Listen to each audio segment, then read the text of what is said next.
Bismillahirrahmanirrahim. Kemenangan selalu bersama dengan kesabaran. Allah mengatakan ma'a. Nabi SAW mengatakan ma'a. Ma'a itu berarti with. Kebersamaan. Ada ma'iyah. Kalau kebersamaan, saya tanya. Contoh sebuah analogi. Khalid bersama Ali berjalan berbarengan. Sama satu lagi narasinya, Khalid berjalan setelah Ali. Yang ada kata kebersamaannya yang pertama atau kedua? Yang pertama. Karena berbarengan. Ciri bersama itu berarti berbarengan. Kalau ba'da berarti after, setelah. Dan Nabi SAW mengatakan anna nasra ma'a sabri. Kemenangan selalu berbarengan datangnya bersama kesabaran. Maka ketika seorang bersabar, mafhum mukhalafahnya berarti apa? Sangat dekat dia peluang menuju kemenangan. Itulah mengapa ketika Allah Ta'ala mengatakan am hasibtum an tadkhulul jannata walamma ya'tikum mathalul ladzina min qablikum mathalul ladzina khalaw min qablikum massatuhumul ba'sa wad-dharra wazulzilu hatta yaqula ar-rasul wal ladzina amanu ma'ahu mata nasrullah ala inna nasrallahi qarib.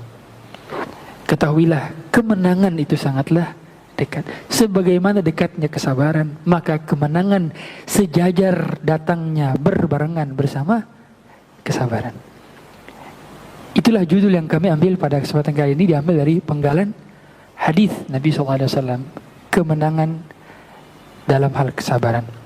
Hadirin hadirat Allah SWT, kisah yang paling banyak menceritakan tentang kesabaran, tebak kisah siapa? Siapa? Ternyata para ulama hampir semuanya berpendapat bahwa kisah yang paling lengkap membahas tentang kesabaran adalah kisah Nabi Yusuf.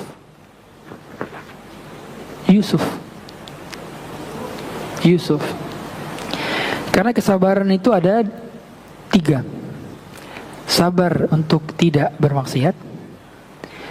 Yang kedua, sabar dalam berbuat ketaatan. Yang ketiga, sabar ketika tertimpa musibah. Dan Nabi Yusuf pernah ngalamin 3-tiganya dan sukses 3-tiganya. Tidak semua kisah menceritakan tentang sabar ketika menjadi seorang pemimpin pejabat. Ataupun kesabaran ketika menjadi pemimpin pejabat tidak dirasakan oleh mereka juga yang pernah merasakan ketika menjadi orang susah. Contoh, Nabi Sulaiman seorang raja dan nabi. Belum pernah ada narasi Nabi Sulaiman hidup miskin, belum. Berarti Nabi Sulaiman belum pernah dapat pahala sabar dari jalur miskin. Sebaliknya, banyak di antara kisah-kisah yang hidup dari awal sampai akhir miskin dan belum pernah merasakan kenikmatan dan kesabaran digoda oleh wanita. Nabi Yusuf pernah. Sehingga sabar Nabi Yusuf adalah sabar yang lengkap. Dan para ulama menjelaskan bahwa kisah Nabi Yusuf adalah perpindahan dari satu sabar kepada kesabaran lain. Satu stage sabar kepada kesabaran lain. Satu model kesabaran kepada model kesabaran yang lain. Jadi makanya kisah Nabi Yusuf itu adalah kisah yang paling mengakomodir semua bentuk jenis kesabaran. Kisah Nabi Yusuf.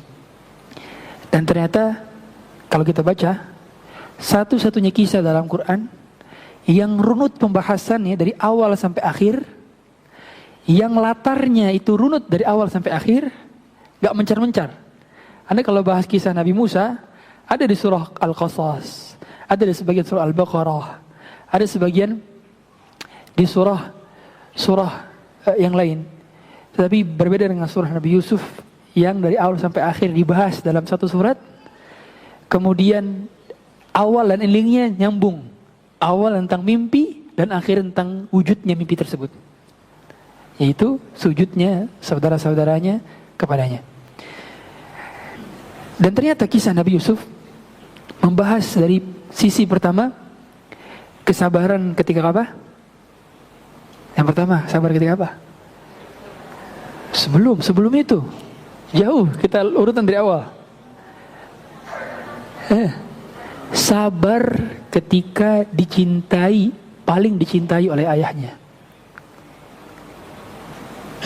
Sabarnya tentang cinta. Orang kalau terlalu terspotlight di antara yang lain, dia punya burden yang lebih dibanding orang lain. Contoh, ada seorang guru, ada 35 siswa di dalam kelas. Guru ini pernah melihat salah seorang murid dapat nilai 100 dalam ujian matematika misalkan. Otomatis guru akan terspotlight kepada murid yang dapat 100. Dan ketika si murid dapat nilai tiba-tiba 50, jadi beban gak buat dia? Beban dong, karena dia sudah terspotlight sebelumnya. Kalau dia tidak terspotlight sebelumnya, dapat nilai 50, guru gak notice. Ya gak? Orang kalau sudah ada dapat attention di awal, akan sulit mempertahankan citra baik dibanding biasa-biasa aja kemudian jadi baik. Nabi Yusuf terspotlight di antara anak-anak lainnya. Kesabaran ketika dicintai. Dicintai itu butuh kesabaran.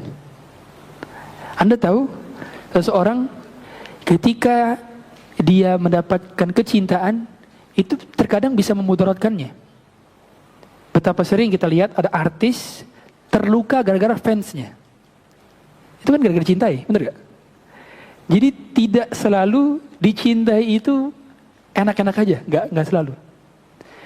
Dan kecintaan Yakub kepada Yusuf yang berlebihan dan penunjukan sikap Yakub yang terlalu berlebihan kepada Yusuf, inilah yang menjadikan anak-anak lainnya cemburu. Baru datang kesabaran berikutnya. Sabar apa? Ketika dihasadi oleh saudara-saudara lainnya. Ini baru 2 sabar. Ini belum sampai sabar yang di penjara, belum sabar ketika dilupakan oleh orang di penjara, belum. Baru 2 sabar. Sabar adalah ketika Nabi Yusuf masih berinteraksi dengan mereka di dalam rumah. Nabi Yusuf gak protes. Nabi Yusuf gak merasa bahwa dirinya dilukai. Karena tidak pernah ada cerita Nabi Yusuf mengeluh tentang saudara-saudaranya. Sabar ketika dirinya tidak suudzon kepada saudara-saudaranya. Padahal momentum dia berada di rumah sangat mungkin untuk dicelakai kapanpun. Nabi Yusuf bisa bersabar untuk diajak main oleh saudara-saudaranya. Nabi Yusuf bisa bersabar untuk tidak melakukan kezaliman apapun ketika dirinya dimasukkan ke dalam sumur, ketika dirinya difitnah, ketika dirinya diambil oleh seorang yang lewat, kemudian dijual ke pasar sebagai seorang budak. Nabi Yusuf memiliki kesabaran lagi, dibeli oleh menteri untuk dijadikan pembantu menteri. Dan Nabi Yusuf bisa bersabar untuk menjadi pelayan. Nabi Yusuf bisa bersabar untuk kemudian digoda. Dan Allah membahas kesabaran demi kesabaran, kesabaran sampai ujungnya adalah kemenangan. Ujungnya adalah terwujudnya mimpi Nabi Yusuf berupa sujudnya. Inni ra'aitu ahada asyara kawkaban wasyamsa wal qamara ra'aituhum li sajidin. Aku melihat ada 11 bintang dan rembulan, matahari dan rembulan juga ikut sujud kepadaku. Dan hadirin hadirat Allah Subhanahu wa taala, maka para ulama mengatakan kesabaran Nabi Yusuf mana yang lebih berat? Kesabaran ketika dirinya dicemplung ke dalam sumur, sabar ketika di penjara, sabar ketika dilihatin sama ummahat Mesir. Ummahat Mesir. ibu-ibu Mesir ya. Kan dilihatin tuh ya sambil potong memotong jari, qatta'na aydiyahun. Memotong jari-jari mereka. Sabar ketika digoda oleh Zulaikha. Sabar mana yang lebih berat? Sabar ketika digoda oleh Zulaikha. Meskipun para ulama mengatakan tidak ada narasi hadis Zulaikha, karena nama yang disebutkan dalam Quran adalah Imra'atul Aziz. Tetapi Zulaikha adalah penamaan dari Israiliyat. Dan kita boleh menamai apa yang dinamakan oleh Israiliyat selama tidak bertentangan dengan Quran maupun hadis. Jadi sebagai keterangan tambahan. Sebagaimana kata Nabi SAW, hadithu an bani Israel wala haraj. Kalian boleh meriwayatkan hadis dari Bani Israel, tidak masalah. Para ulama mengatakan selama tidak bertentangan dengan hadis sahih dan Al-Quran. Kalau bertentangan maka ditolak. Tapi kalau ada informasi tambahan yang tidak menyelisihi hadis ataupun ayat, maka diterima. Boleh. Selama tidak dijadikan sebagai patokan kebenaran, para ulama mengatakan boleh diriwayatkan tapi tidak didustakan, tidak pula dibenarkan. Jadi cuma diriwayatkan tapi tanpa dibenarkan atau didustakan. Maka misalkan namanya Zulaikha. Karena kesabaran, ketika kita bisa tidak sabar, kita bisa memilih untuk tidak sabar. Artinya sabar pilihan lebih berat daripada sabar nggak ada pilihan. Sabar ketika ada option lebih berat daripada sabar ketika tidak ada option. Pada saat Nabi Yusuf digoda oleh Imratul Aziz, adakah optionnya? Ada. Nabi Yusuf bisa saja mengiyakan. Dan ketika itu Allah membahas bagaimana ungkapan yang Allah bahas adalah wa ghallaqatil abwab wa qalat haytalak. Ada ungkapan dan pintu-pintu tertutup. Kenapa Allah bahas narasinya dengan pintu tertutup? Kenapa? Para ulama mengatakan sebegitulah fitnah terbesar ruang-ruang privat. Kalau hari ini bukan pintu tertutup, tapi chat yang kita berduaan saja, telepon yang kita berduaan saja, ruangan yang kita berduaan saja. Yang inilah yang menjadi penyebab utama segala kefahishan bisa dimunculkan. Betapa banyak pacaran dimulai dari chat berdua, perselingkuhan dimulai dari chat berdua, dan berbagai macam kemungkaran lain dimulai dari ranah privacy. Dan itu Allah abadikan wa ghallaqatil abwab. Allah jelaskan keadaannya ketika itu pintu tertutup. Artinya begitu bahayanya ranah privat jika dimasuki oleh orang sembarangan. Makanya mengapa di dalam syariat ada batasan-batasan di mana seorang tidak boleh asal masuk ke ranah privatnya orang yang bukan menjadi hak miliknya. Gak boleh orang asal masuk rumah sebelum izin. Gak boleh orang asal ketuk pintu orang dan masuk tanpa izin. Dan itulah yang harusnya kita fahami, ranah-ranah privacy. Hadirin hadirat Allah Subhanahu wa taala, sehingga sabar di atas kemaksiatan, sabar untuk tidak bermaksiat, dan sabar untuk menjalani ketaatan lebih berat daripada sabar ketika menerima musibah. Karena sabar dua ini tidak ada, sabarnya adalah sabar pilihan. Sedangkan sabar ketika tertimpa musibah adalah sabar terpaksa atau sabar tidak ada pilihan. Hadirin hadirat Allah Subhanahu wa taala, perlu menjelaskan sabarnya Nabi Yusuf adalah sabar yang ditularkan dari ayahnya. Masih ingat bagaimana ayahnya ketika mendapati kabar bahwa Nabi Yusuf itu dikatakan dimakan oleh serigala? Apa yang ayah katakan? Fasabrun jamil. Kesabaran adalah kesabaranku, kesabaran yang indah. Kesabaranku adalah kesabaran yang cantik. Kesabaranku adalah, kalau bahasa Gen Z-nya, kesabaran yang estetik. Kesabaran yang indah. fasabrun jamil. Wallahul musta'anu ala ma tasifun. Para ulama menjelaskan bahwa kesabaran orang tua bisa menular kepada kesabaran anak. Jadi umumnya kalau orang tuanya sudah bisa bersikap sabar, maka anak pun akan mengikuti yang lebih utama. Sehingga kesabaran yang dilakukan oleh Yusuf itu kesabaran yang diadopsi dari kesabaran ayahnya sendiri. Dan para ulama juga menjelaskan, berarti sabar itu ada yang sabar grade rendah, ada yang sabar grade tinggi. Umumnya kita tahu sebuah produk yang bagus itu, saya tanya, produk mahal, let's say tas. Apa yang membuat tas bisa menjadi mahal? Kalau brand-brand besar, apa yang membuat brand tas itu jadi mahal banget? Apa yang lebih tepat? Fokus, bukan namanya. Brand itu kan hasil dari pembuktian dia terhadap janji, ya kan?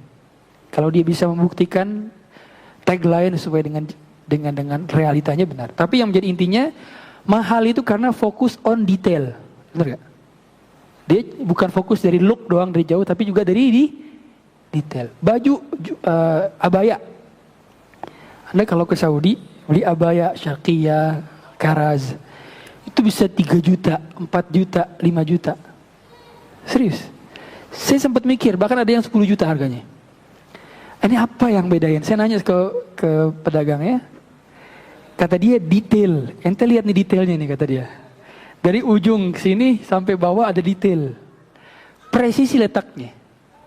Karena detail itu akan equal dengan namanya keindahan. Artinya sesuatu ketika dikatakan estetik, berarti sudah sampai tahap memperhatikan yang detail, benar gak? Sabar yang indah adalah sabar yang sampai puncak, di mana dia sudah sampai mempertahankan hal-hal yang detail. Sabar yang sudah memperhatikan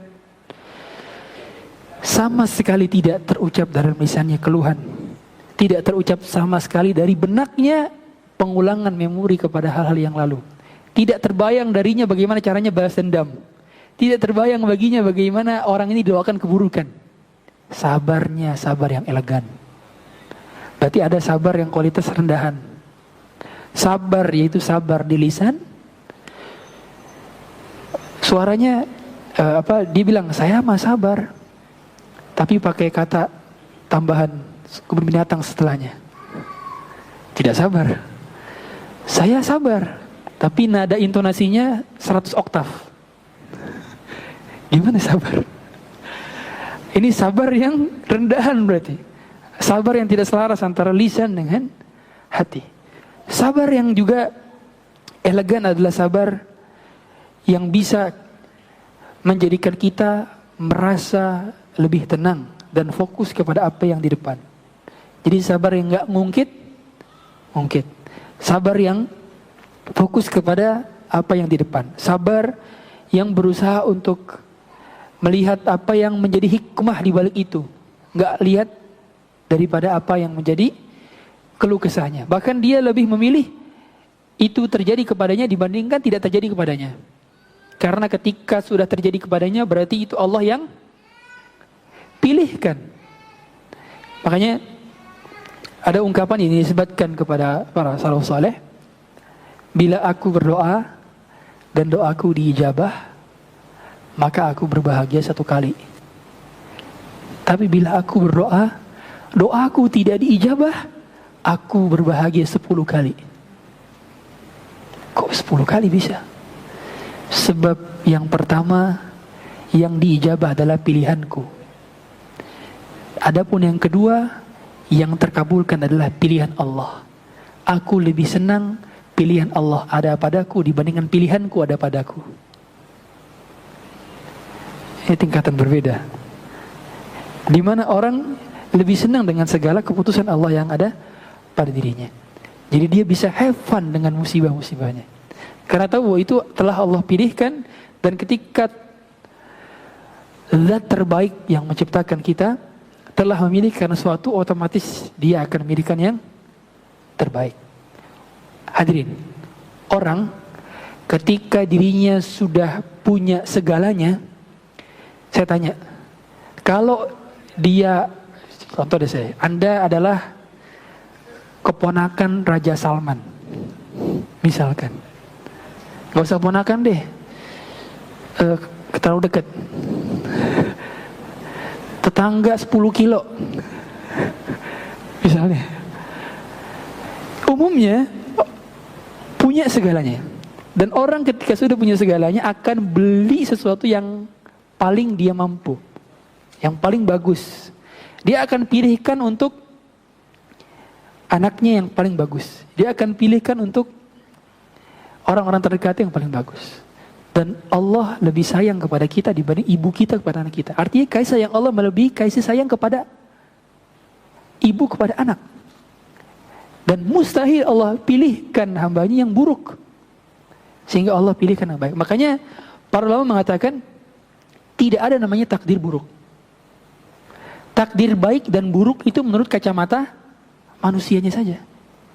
Di sisi Allah semuanya takdir itu baik. Menurut manusia ini ada takdir buruk. Tapi di sisi Allah pada akhir, Ustadz, coba kalau menurut pandangan kita, diciptakan iblis oleh Allah Ta'ala itu buruk. Menurut pandangan kita.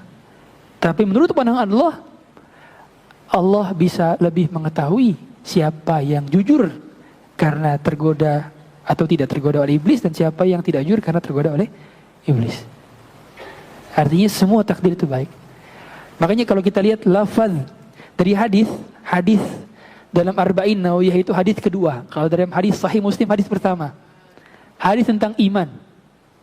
Ketika malaikat Jibril bertanya, "Mal iman?" Nabi SAW mengatakan, antu'mina billahi wa malaikatihi wa kutubihi wa rusulihi,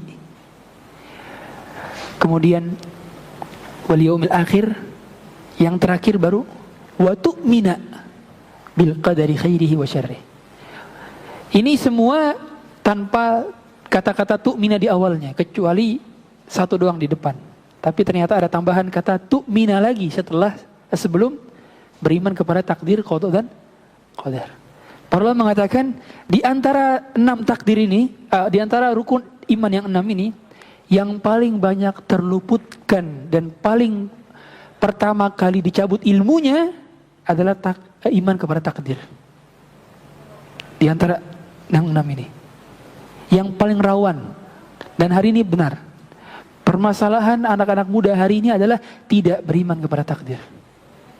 Dan salah satu penyebab maraknya mental illness, mental health, salah satu, bukan satu-satunya ya, itu adalah keraguan terhadap takdir hari ini.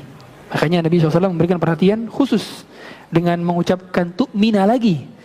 Padahal bisa saja antu'mina billahi wa malaikatihi wa kutubihi wa rusulihi wa yaumil akhir wa bil qadari khairi wa syarri. Bisa.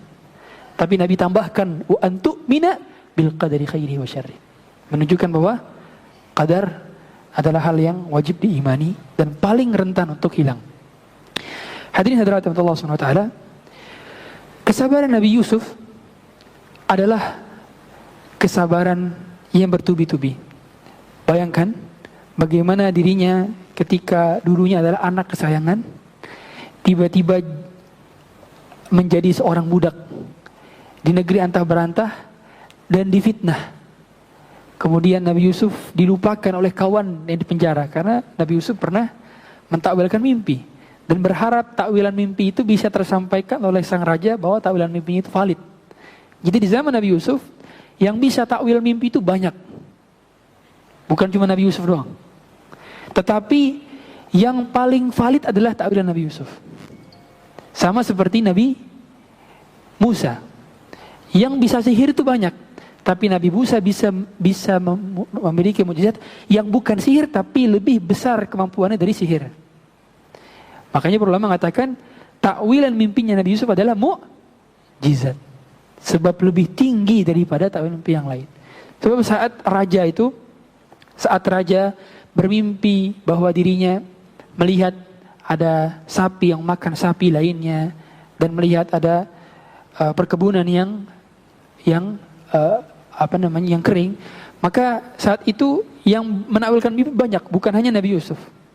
Tapi yang paling valid dari semua takwilan itu adalah takwilan Nabi Yusuf. Maka kesabaran Nabi Yusuf bukan hanya kesabaran fisik, tapi juga kesabaran kehilangan tempat dirinya bernaung. Bahkan Nabi Yusuf, para ulama menjelaskan bahwa ditinggalkan Nabi Yusuf dari negerinya itu adalah usia 10 tahun ke bawah. Bayangkan 10 tahun ke bawah. Anak berarti masih SD. Dan memang kenapa saudara-saudaranya itu enggak terlalu kenal kepada Nabi Yusuf, enggak nyadar kalau itu adalah saudaranya yang dahulu mereka ceburin ke dalam sumur? Dikarenakan umumnya wajah dari usia 7, 8 itu berubah signifikan kalau sudah usia 20. Tapi kalau wajah dari usia 17 ke 30 nggak terlalu beda. Tapi kalau dari usia 8, 7, 6 langsung usia ke 20 berubahnya signifikan. Kalau bahasa Depoknya pangling. Ya enggak? Makanya mereka nggak sadar, oh ternyata ini Yusuf. Baru sadar tatkala Nabi Yusuf menceritakan kembali apa yang menjadi kisahnya. Tapi apa yang dilakukan oleh Nabi Yusuf menunggu timing. Jadi kesabaran dalam menunggu hal yang perlu disampaikan dan menunggu hal yang tidak perlu disampaikan. Jadi bagaimana Nabi Yusuf itu membutuhkan waktu yang bertahun-tahun. Nabi Yusuf nggak tergesa-gesa minta jalan pintas. Dan doa di antara orang yang selalu merasa dia butuh kesabaran, sebagaimana orang-orang pada saat di zaman Nabi SAW ada para sahabat yang mengatakan, ala tastansir lana, ala tad'ullah lana ya Rasulullah. Seperti Khabbab mengatakan kepada Nabi, ya Rasulullah, tidakkah kau minta doa kepada Allah agar Allah menolong kita? Tidakkah kau minta doa kebaikan untuk kita? Nabi mengatakan, fa innakum qaumun tasta'jilun. Sungguhnya kalian adalah golongan yang terburu-buru. Maka berarti kesabaran itu tidak tergesa-gesa. Maka orang yang sabar dia gak pengen buru-buru. Makanya hukum asal terburu-buru itu dari siapa? Dari syaitan. Kata Nabi SAW, al-ajalatu minasyaitan. Tidak perlu ada yang diburu-buru. Makanya saya berharap dalam hidup ini, hadirin hadirat sekalian, tidak perlu terburu-buru pada perkara yang memang tidak perlu berburu-buru. Berburu-buru itu pada 3 hal saja. Pertama, salat ketika sudah azan, mayit ketika sudah meninggal dunia maka segera diurusi tajhiz jenazahnya. Yang ketiga adalah wanita muslimah ketika dilamar oleh pria soleh, segera. Kemudian ada tambahan seperti para ulama mengatakan, yakni zakat ketika sudah mencapai haul dan nisabnya. Dan haji ketika sudah mampu.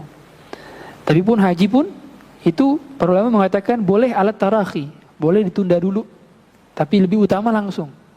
Nabi SAW kewajiban haji itu turun di tahun keberapa? 5. Tapi beliau haji tahun berapa? Tahun ke-10.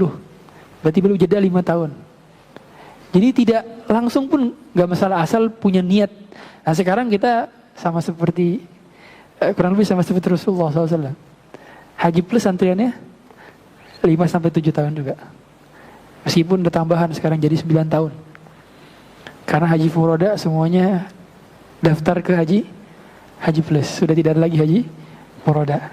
Ya. Hadirin hadirat Allah SWT, sabar Nabi Yusuf juga adalah sabar yang tidak mengungkit sama sekali. Ketika Nabi Yusuf di depannya adalah saudara-saudaranya, sangat mampu sekali Nabi Yusuf untuk memaafkan sambil mengungkit. Sangat mampu sekali Nabi Yusuf untuk mengulang kembali ceritanya. Kalian gak tahu saya bisa sampai sini gara-gara kalian yang buang waktu itu. Kalian yang saya bisa sampai penjara. Saya bisa digoda oleh Imratul Aziz. saya bisa mendapatkan posisi saya ketika saya di pasar dijual. Nabi Yusuf nggak cerita sama sekali. Nabi Yusuf hanya mengatakan, qala la tasriba alaikumul yaum. Hari ini kalian tidak ada dosa lagi. Artinya puncak kesabaran adalah ketika memori tentang kesalahan tidak kita berikan ruang lagi dalam kepala kita. Kalau masih kita berikan ruang untuk akhirnya kita ulang-ulang lagi, itu akan membuka dan merobek luka lama. Maka kesabaran yang indah adalah kesabaran yang bisa sampai tahap melupakan memori orang yang berbuat salah kepada kita. Meskipun berat, dan tidak semua orang bisa. Tapi demikianlah Nabi Yusuf tidak mau mengulang. Karena yang berat bagi orang yang dizalimi itu sebenarnya bukan lukanya. Coba ibu-ibu, misalkan ada, tapi ini bukan ibu-ibu di sini ya. Ada seorang ibu yang suaminya selingkuh sama pelakor. Misalkan yang sakit itu diselingkuhinnya, apa nginget-nginget wajah pelakornya?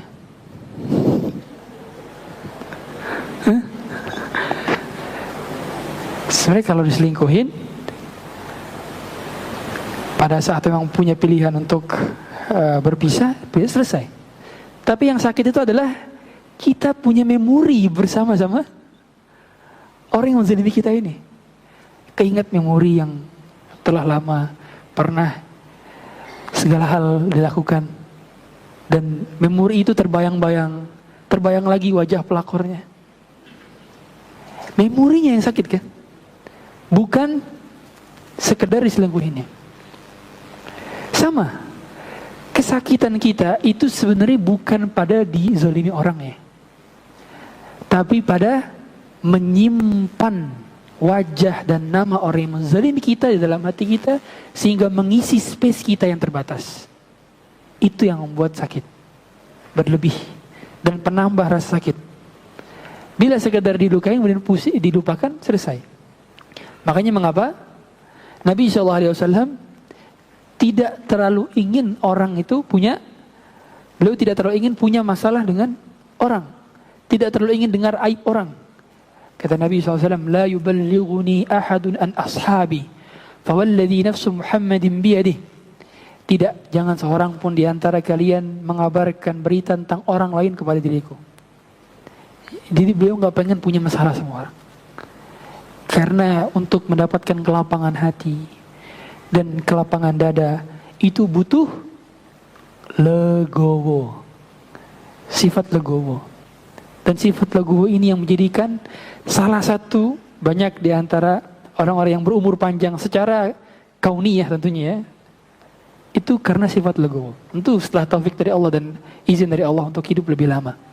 Tapi banyak orang-orang yang hidupnya bisa lebih lama karena punya sifat legowo.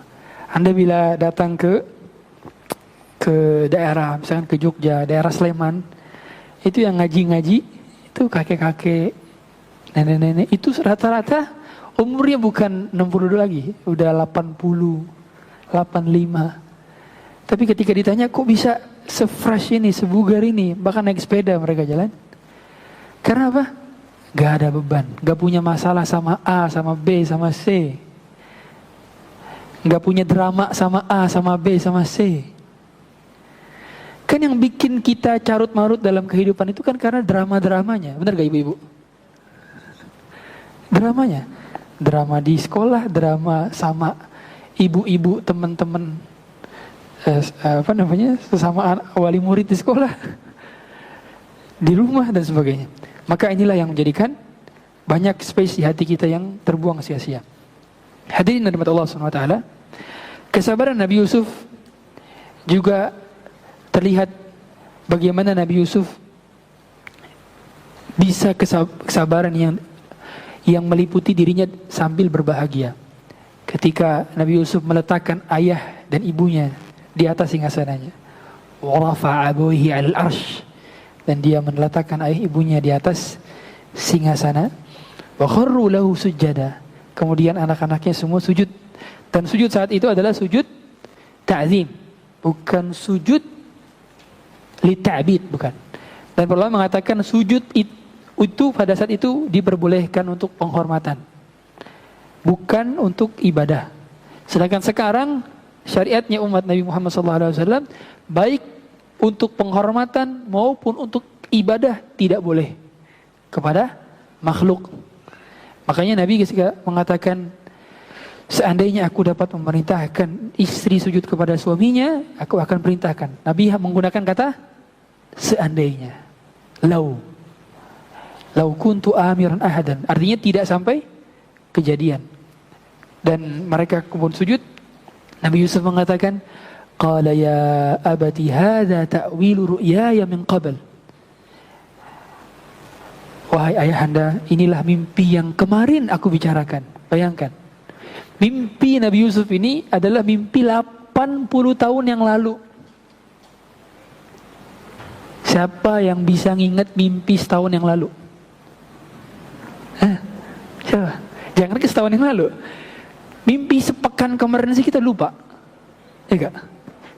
Siapa yang bisa ingat mimpi sepekan kemarin? Perpisahan Nabi Yusuf dengan Nabi Yakub itu 80 tahun, 80 years. 80 tahun. Dan Nabi Yusuf masih bisa mengulang dialognya kepada ayahnya. Kata para ulama, Nabi Yusuf mengabadikan momen-momen dirinya curhat kepada ayah. Dan ini sebuah hal yang langka di zaman ini. Anak remaja cerita tentang mimpinya semalam kepada ayah, bukan ibu lagi, ayah. Orang biasanya, anak apalagi, menceritakan sesuatu hal yang remeh-temeh ke ayah itu jarang. Tapi ini remaja. Remaja itu adalah usia di mana anak jarang bercerita. Usia yang paling jarang anak bercerita itu adalah remaja. SMP itu udah mulai jarang. Dia lebih senang cerita di Roblox. Ceritanya di Minecraft. Ceritanya di game-gamenya. Ceritanya sama teman-temannya. Ceritanya di Discord. Dia nggak cerita ke bapak ibunya, sangat jarang. Makanya komunikasi tersulit dari orang tua kepada anak adalah komunikasi kepada anak remaja. Ini kesulitan orang tua hari ini. Dan ternyata Nabi Yusuf mau cerita kepada ayahnya. Dan dia ingat dan abadikan cerita itu sampai 80 tahun kemudian. 80 tahun kemudian. Inilah mimpi yang terwujudkan, wahai ayah. Bagaimana merindingnya kondisi demikian. Yang ketika Nabi Yusuf tidak menceritakan kepada dirinya, ketika menceritakan kepada siapapun kecuali ayahnya saja. Dan ayahnya mengatakan, la taqsus ru'yak. Jangan ceritakan mimpimu. Berarti mimpi itu hanya diketahui dari kalangan manusia hanya dua pihak. Betapa spesialnya mimpi itu. Informasi yang dapat mengetahui hanya 2 orang di atas muka bumi ini. Maksudnya apa? Berarti apa? Kadang hubungan seorang itu semakin spesial bila ada informasi-informasi eksklusif yang bisa 2 pihak yang mengetahuinya saja. Iya. Itulah mengapa saya tanya, amalan yang paling utama, amalan yang terlihat banyak orang atau amalan yang hanya diketahui oleh Allah? Amalan yang diketahui oleh Allah saja, ya. Maka kata Nabi SAW, man istata'a minkum an yakuna lahu khib'un min amri salih falyaf'al.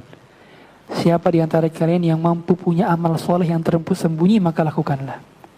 Dan Allah Ta'ala mengatakan, wa in taf'alu, kalau kalian melakukan suatu hal min khairin fa inna Allah bihi alim. Kalau kalian melakukan sebuah kebaikan yang tidak diketahui oleh orang, maka Allah yang mengetahui. Para ulama menjelaskan bahwa ayat ini tujuannya Allah mengatakan ini adalah untuk kita bersemangat mengerjakan amalan-amalan sendirian yang hanya kita dengan Allah saja yang tahu. Maksudnya apa?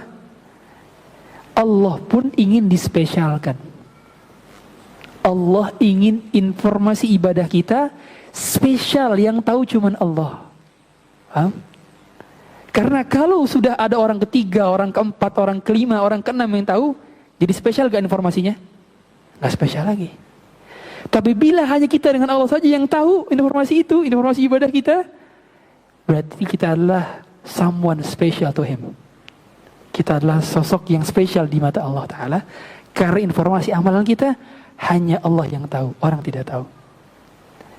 Dan inilah mengapa Nabi Yusuf menjadikan ayahnya sebagai sosok yang spesial dari dirinya dan menceritakan dan Nabi Yusuf tidak menisbatkan kepada dirinya. Makanya Nabi Yusuf setelah itu mengatakan, qad ja'ala rabbi haqqa, Allah telah menjadikan ini nyata. Nabi Yusuf tidak menisbatkan kepada dirinya sama sekali bahwa ini bentuk Allah semua yang berkehendak atas apa yang dirinya lakukan. Hadirin hadirat Allah Subhanahu wa taala. Kesabaran yang dimiliki oleh Nabi Yusuf adalah kesabaran yang repetitif yang dilakukan. Maka para ulama mengatakan orang dapat dikatakan repetitif bila dirinya bisa naik level dalam hal kesabaran. Jadi sabar itu bertingkat-tingkat dan sabar itu ada levelnya. Sehingga seorang tidak dapat dikatakan sabar bila dia hanya punya satu level atau satu kesabaran. Maka tidak dikatakan sabur.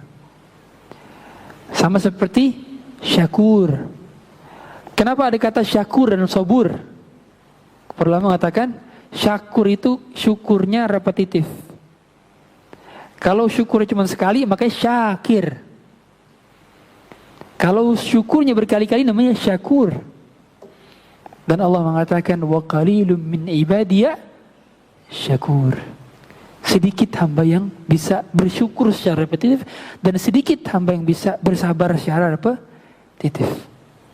Dan kesabaran ini adalah sabar yang butuh latihan. Tidaklah orang bisa naik level kesabaran kecuali dia menampaki tahap level kesabaran yang ringan, naik. Makanya kata Nabi SAW, وَمَنْ يَتَصَبَّرْ يُصَبِّرُهُ. Siapa yang belajar sabar, Allah akan buat dia sabar. Berarti kesabaran adalah sebuah kurikulum. Dia adalah sebuah SKS kehidupan. Dia adalah mata kuliah kehidupan. Dia adalah tools dalam life yang mana perlu dipelajari. Sebagaimana kita mempelajari matematika, bahasa Inggris, bahasa Indonesia, bahasa Arab, kimia, fisika, geografi. Dia pun butuh ada nama pelajaran berupa kesabaran.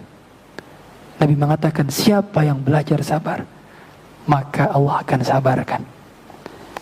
Dan perlu mengatakan berarti sabar itu tidak dinilai dari hasil, tapi dinilai dari effort. Sehingga ketika seseorang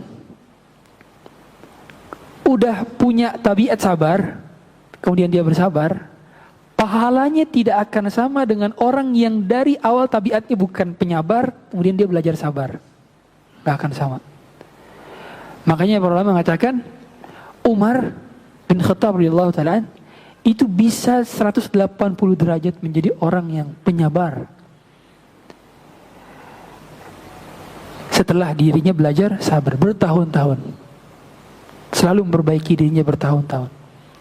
Karena pernah ada momen di mana Abu Bakar tegas, Umar lembut. Pernah. Itu kan berarti hasil kesabaran selama bertahun-tahun beliau melatihnya. Perlu mengatakan kondisi di mana saat di zaman Abu Bakar Siddiq, Khalifah Abu Bakar Siddiq, ada banyak orang yang nggak bayar zakat. Saat itu ijtihadnya Abu Bakar, kita perangi mereka yang nggak bayar zakat. Kata Umar, jangan dulu, tunggu. Kita nggak bisa asal perangi aja mereka nih. Nah ini momen yang berbeda. Harusnya biasanya gimana? Umar perangi aja harusnya gitu kata Umar harusnya. Tapi berbeda di momen ini. Dan ternyata para ulama mengatakan inilah momen di mana Abu Bakar belajar ketegasan dan Umar belajar kesabaran. Artinya tabiat seorang bisa diubah dengan cara belajar. Gak ada namanya orang, saya mau wataknya begini Ustaz, mau diapain lagi? Gak ada. Semua bisa dibelajar. Tabiat, karakter, mental, itu bisa setelah taufik Allah melalui proses belajar. Dan memang ada kesabaran, ada sabar tabiat, ada kesabaran yang muktasab. Sabrun tabi'i, sabrun muktasab. Sabar yang udah dari karakternya, memang keluarga sabar. Kalau sabar yang muktasab baru diperoleh setelah dia belajar dan banyak berdoa. Makanya di antara doa iftitah yang bisa menjadikan kita punya sifat sabar, akhlak baik. Gimana doanya? Allahumma hdini li ahsanil akhlaq, la yahdi li ahsaniha illa anta, wasrif anni sayyi'aha, la yasrifu anni sayyi'aha illa anta. Itu doa iftitah.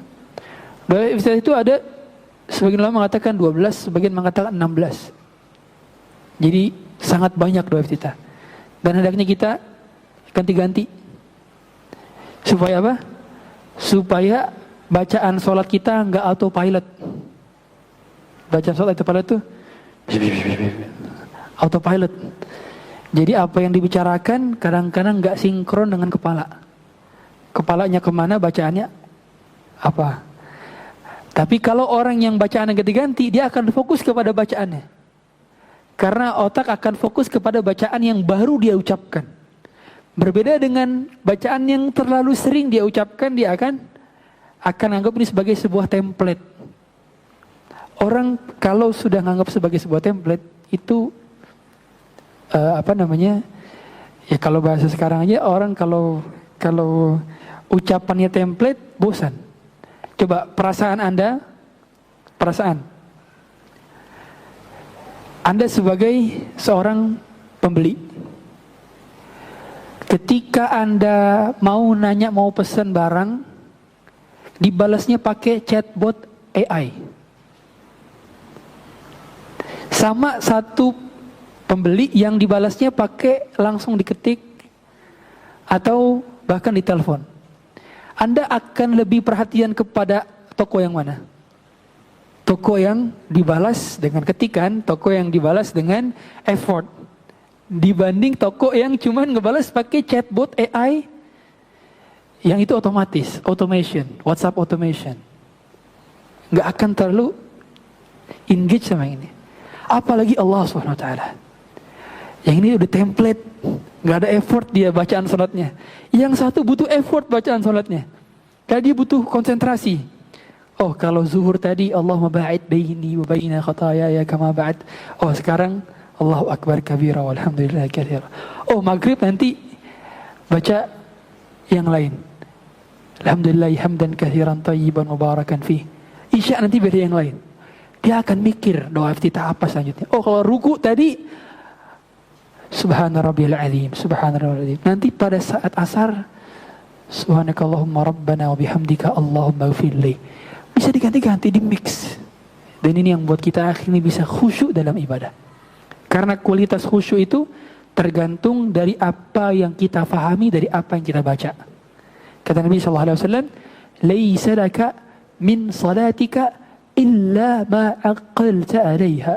Kalian tidak dapat pahala salat kecuali sebatas apa yang kalian fahami dari bacaan salat kalian yang kalian baca.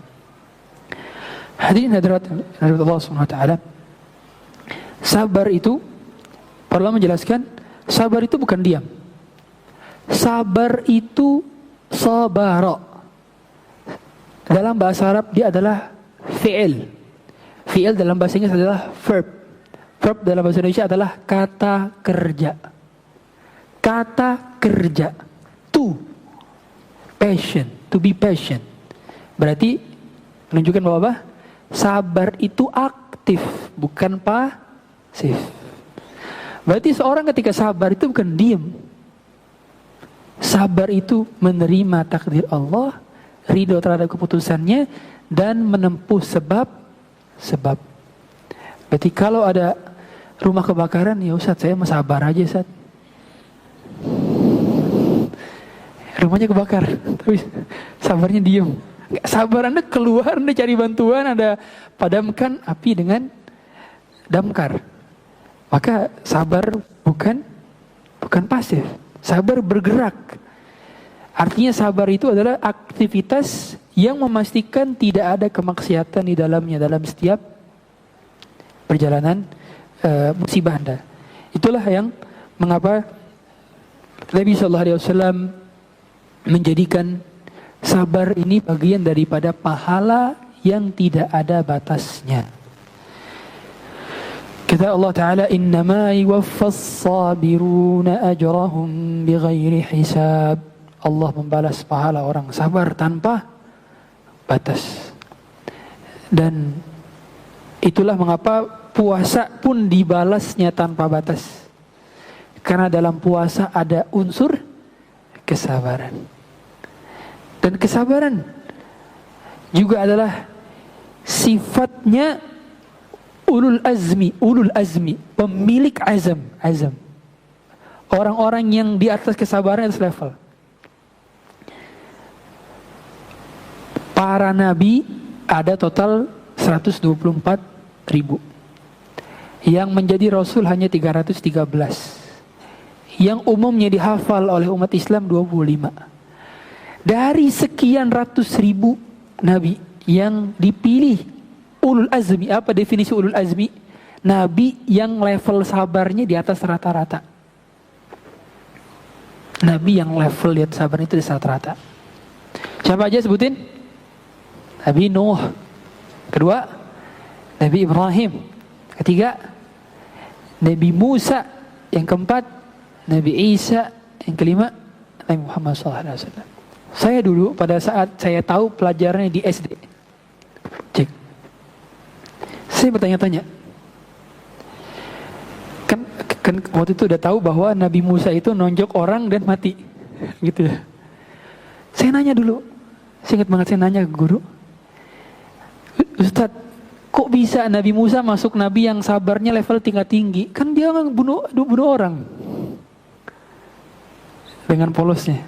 Saya belum dapat jawaban ketika itu. Saya baru dapat jawaban ketika saya kuliah. Mengapa Nabi Ayub saja nggak masuk ke level ulul azmi, nggak masuk? Apalagi kita tahu Nabi Ayub itu sabarnya di atas rata-rata. Menahan rasa sakit 20 tahun, setelah 30 tahun sebelumnya beliau menjadi orang yang sangat sempurna dari segi fisik, harta, keluarga dan sebagainya. Bahkan manusia ketika dibangkitkan di surga itu sabarnya seperti sabar Ayub, tampannya seperti tampan Yusuf, tinggi dan postur tubuhnya seperti postur Adam. Sampai karakter sabarnya itu melekat pada sabarnya Ayub.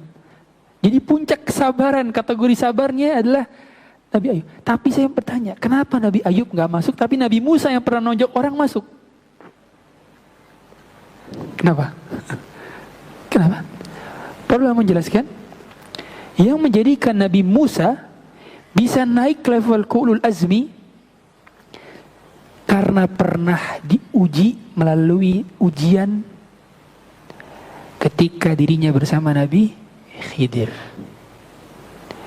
Di situ diuji kesabaran. Innaka la tastati'a ma'iya sabra. Sebelumnya kan kamu gak akan bisa sabar sama saya. Bayangkan Nabi Musa itu sebelumnya nabi yang dakwahnya ini bukan tingkat RT, RW, kelurahan, bukan. Dakwahnya tingkat imperium. Audiens dakwahnya adalah orang yang ngaku sebagai Tuhan. Kalau audiensnya cuma sekedar gak sholat, ini ngaku sebagai Tuhan. Dan yang ngaku sebagai Tuhan, kemudian kanan kirinya adalah orang-orang bengis, Haman, Qarun. Dan di istana beliau dahulu pernah tinggal di sana. Kemudian Nabi Musa juga pernah diusir. Nabi Musa juga pernah tinggal 10 tahun di negeri antah berantah yang dia meninggalkan istananya dan Nabi Musa di sana belajar kepada Syuaib, dikatakan innaka lan tastati'a ma'iya sabra. Kau nggak bisa sabar sama saya. Bayangin, ada orang paling jago dalam sebuah bidang, contoh deh dalam sepak bola. Siapa? Messi. Ada Messi datang. Siapa pemain Indonesia? Timnas, masa tuh nggak tahu? Bambang Pamungkas. Misalkan Rizky Ridho. Oke, Rizky Ridho. Saya nggak tahu mungkin orangnya yang mana ya. Yang saya tahu Bambang Pamungkas, main Persija. Lionel Messi mau belajar ke Rizky Ridho, belajar juggling. Sama Rizky Ridho, ente nggak begitu jago jugglingnya, sini anak ajarin. Tapi apa yang dikatakan oleh Nabi Musa? Nabi Musa pun demikian. Nabi Musa itu nggak ada yang di zaman tersebut, nggak ada yang lebih powerful ilmunya dibanding beliau. Karena beliau itu adalah orang yang sudah berada di puncak keilmuan. Makanya beliau minta kepada Allah, siapa saya bertemukan sama siapa. Maka ketika ada komentar dari gurunya bahwa kau nggak akan bisa sabar kalau belajar sama saya, itu berarti Nabi Musa melawan ego dirinya untuk mengcounter, tapi Nabi Musa tidak milih untuk counter. Nabi Musa milih bersabar. Namanya murid, ya berarti tidak bisa songong sama guru. Sebab air hanya akan mengalir ke tempat yang rendah. Air tidak akan mengalir ke tempat yang tinggi. Air selalu mengalir ke kekosongan-kosongan, daratan-daratan rendah. Itulah Nabi Musa. Bahkan Nabi Musa mengatakan dalam ayatnya mimma alam dalam sebuah ayatnya Nabi Musa menjelaskan dalam surah Al-Kahfi, apakah kau hendak mengajarkanku hidayah yang telah Allah berikan kepada engkau, mimma ulimta rusyda. Para ulama menjelaskan, ada satu ulama menjelaskan ada 12 faedah dari satu ayat ini tentang adab bagaimana seorang murid minta izin ke guru. Jadi dia tidak mengatakan